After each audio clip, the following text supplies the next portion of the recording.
கும்பகோணத்தில் பிரசித்தி பெற்ற பானபுரீஸ்வரர் கோவிலில் 10,000 விளக்குகள் ஏற்றி பக்தர்கள் வழிபாடு நடத்தினர். மகாமக சிறப்புடைய கோவில்களில் ஒன்றான கும்பகோணம் பானபுரீஸ்வரர் திருக்கோவிலில் கார்த்திகை 2வது சோமவாரத்தை ஒட்டி சுவாமி சந்நிதியில் 1008 சங்குகளில் புனித நீர் வைத்து சிறப்பு யாகம் நடைபெற்றது. கோவில் முழுவதும் 10,000 விளக்குகள் ஏற்றி பக்தர்கள் வணங்கினர். யாக பூஜைகள் நிறைவு பெற்ற பின் மூலவர் பானபுரீஸ்வரருக்கு சங்குகளில் நிரப்பப்பட்ட புனித நீரால் அபிஷேகம் செய்யப்பட்டது.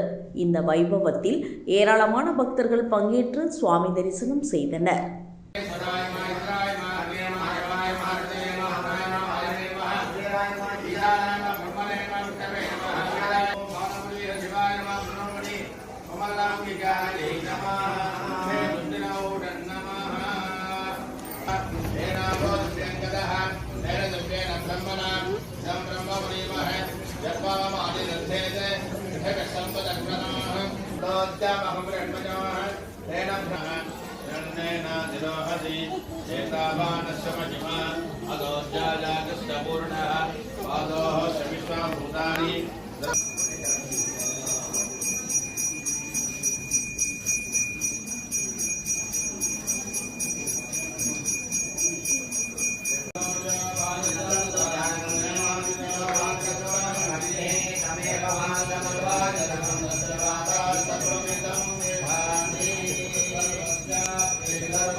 கும்பகோணம் பானாதுரை சன்னதி தெருவில் அருள் பாலிக்கும் அருள்மிகு ஸ்ரீ சோமகலாம்பிகா சமேத பானபுரீஸ்வரர் ஆலய இசைமணி ஒலிக்கும் நேரம்.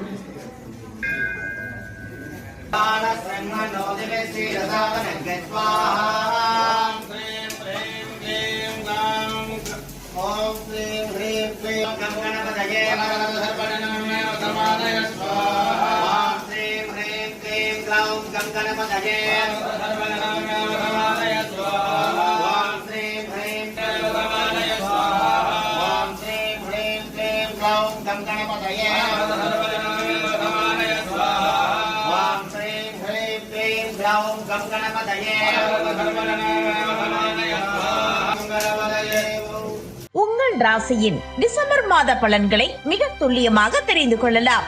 மயிலாடுதுறை வளைகுடியில் வழங்குபவர் RK பானு.